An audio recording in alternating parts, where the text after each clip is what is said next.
Welcome to our classroom. Welcome to the classroom. Welcome to the classroom, the segments where I bring the classroom out into the field. Today we're going to be talking about sedimentary rocks.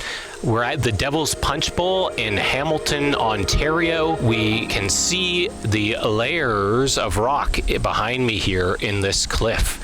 So there's a creek and it's been creating this bowl-shaped erosional feature into the Niagara Escarpment. At the top here of the Niagara Escarpment, we have limestone creating that top vertical cliff. The limestone's very resistant to erosion, and you can see that it's deposited very horizontally here. Across all of Ontario, the sedimentary rocks are nearly horizontally bedded, which means they haven't been disturbed since they were deposited. They haven't been tectonized or deformed in any way. They're just deposited and built up layer upon layer. And we have the Rochester Shale down at the bottom that's in a form of a talus slope.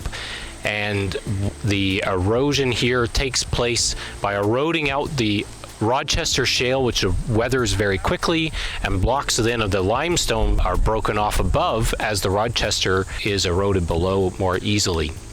So the sedimentary rocks here, they were deposited in inland sea over many years, and the shale, remember, shale rocks they're originally clay particles that were deposited in very deep water, and then shallowing upwards, we would get the limestone starting to form in shallower waters, because the limestone, remember, is particles of fossil fragments and so on. And so the organisms that created those fossils, those shells, they need sunlight. Very bright sunny day today, beautiful day, and if the water is shallow, the sunlight can penetrate the water and support life. It can support the growth of shells, of corals, and all of these break down into limestone fragments or calcium carbonate fragments, shell fragments and whatnot. They accumulate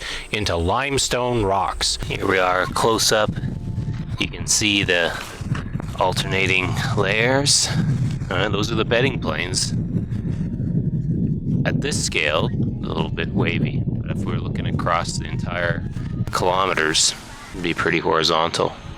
And right here, the little holes, little cluster of holes, looks like a honeycomb almost.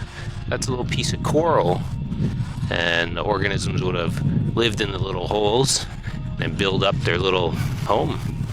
It would be part of a coral reef. Maybe it's been washed into this finer limestone. The key to limestone, you want to scratch the surface a little bit, get a little bit of powder, particularly if it's been exposed like this for a long time. This block's been sitting here. People have been sitting on it, playing on it.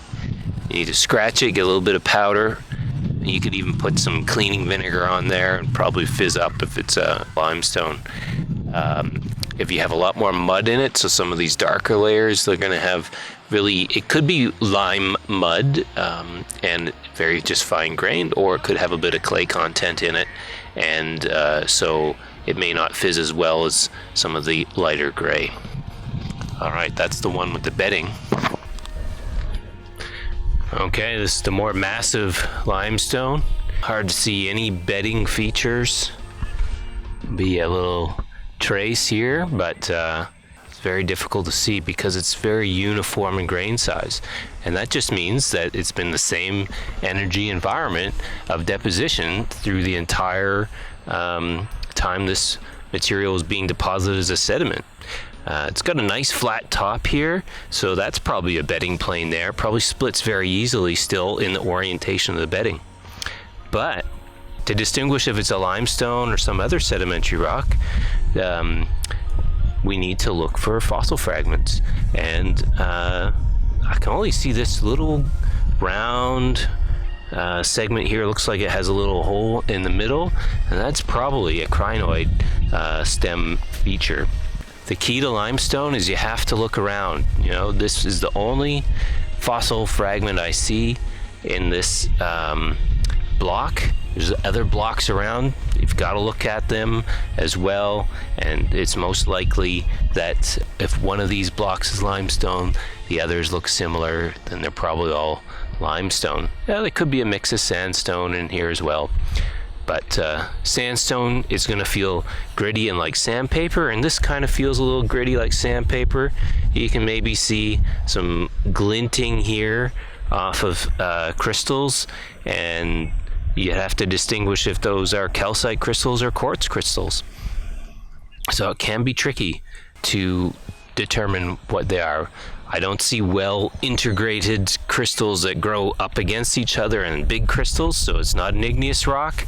And I don't see foliation plane or any folding or anything like that, so it's not a metamorphic rock. So it leads me to be sedimentary. Other blocks around look like limestone. Gotta look closely at this one, see if there's any evidence it's a limestone also.